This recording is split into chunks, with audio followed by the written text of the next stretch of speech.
Everyone understands realpolitik because it has to do with the consequences of taking unrealistic actions. And you're in the West, you're not willing to do that yourself, but you have unrealistic, idealistic demands of everyone else. You have unrealistic, idealistic demands of the Arab world. You have unrealistic, idealistic demands of the Arab rulers, of the Muslims in the Muslim world. But you yourselves over there in the West don't apply those same idealistic, unrealistic demands to your own selves, even though you're standing there right next to the people who are funding and arming and enabling and committing the genocide. You're right there. It's your country. In America, that's your country that's doing it. You're a taxpayer. If you think, for example, just like what Brother Nail said, you think, for example, that they're supposed to overthrow MBS, they're supposed to overthrow King Abdullah, they're supposed to overthrow Sisi, they're supposed to do all of these things. Meanwhile, all you're supposed to do is vote for Kamala or Trump.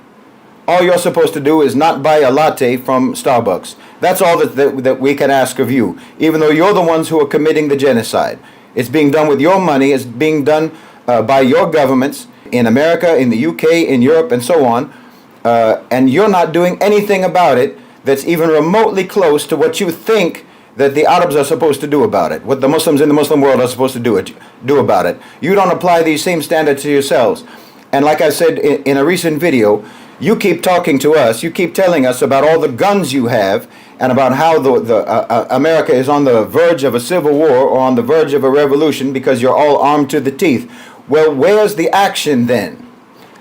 You have all these weapons. We don't have those. The Muslims in Egypt don't have them. Muslims in Jordan don't have them. Muslims in Saudi Arabia don't have them. Muslims in UAE don't have them. But you have them. And the UAE isn't committing the genocide. Saudi Arabia isn't committing the genocide. Egypt isn't committing the genocide. Jordan isn't committing the genocide. But you want us to overthrow those governments with no weapons. Meanwhile, your government is committing the genocide and you're armed to the teeth.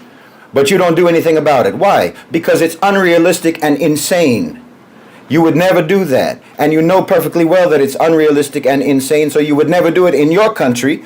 But you seem to make this demand upon all of the Muslims in the Muslim world, in the Arab world, that they're supposed to do that regardless of the consequences, regardless of the ramifications and the repercussions of taking such an action like that, which would, of course, be absolute chaos and anarchy and devastation. But when it comes to you, it's unthinkable that you would ever do it, except to just talk about it, to just boast about it like it's something that you are even capable of doing. But you know perfectly well that you're never going to do that. And like I said, you shouldn't do that because it would be insane.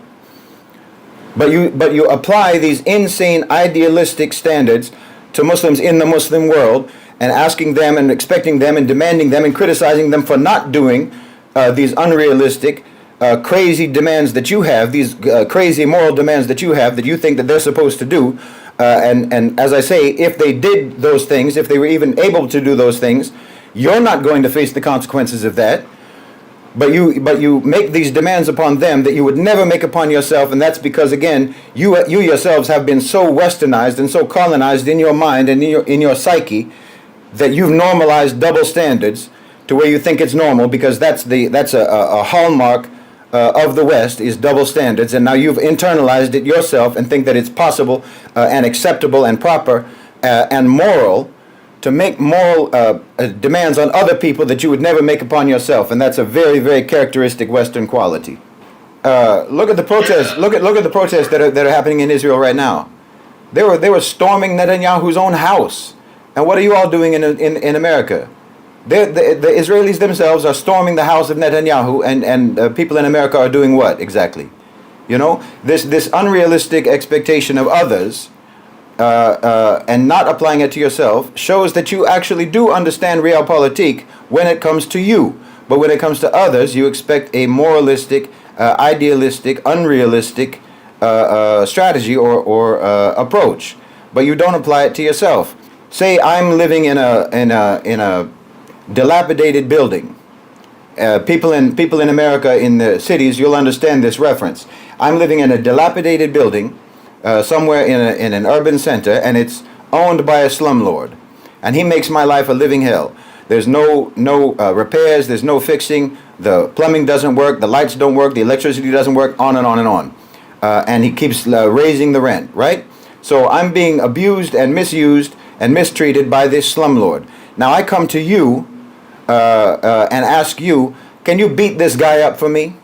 So he'll stop treating me this way. Can you just come and beat this guy up for me? Okay, you think it through and realize what will happen to you if you do that. You'll go to jail. And he'll still be the slumlord.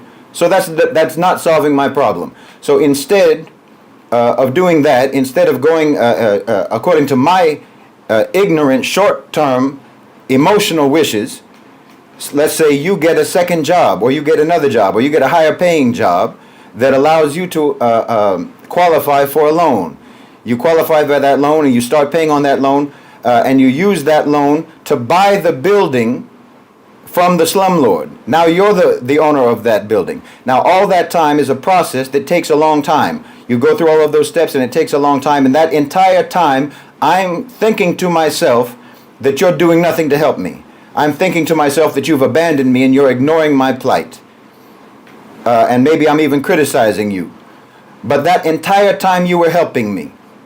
But I have to wait for that moral outcome to take place because you've taken responsible, realistic steps to actually solve my problem, as opposed to doing the thing that I wanted you to do, because the thing that I wanted you to do would maybe make me feel better momentarily, but it wouldn't actually solve my problem. So people can understand realpolitik and trying to achieve moral outcomes through effective, patient, practical action when it comes to themselves, when it comes to consequences for themselves.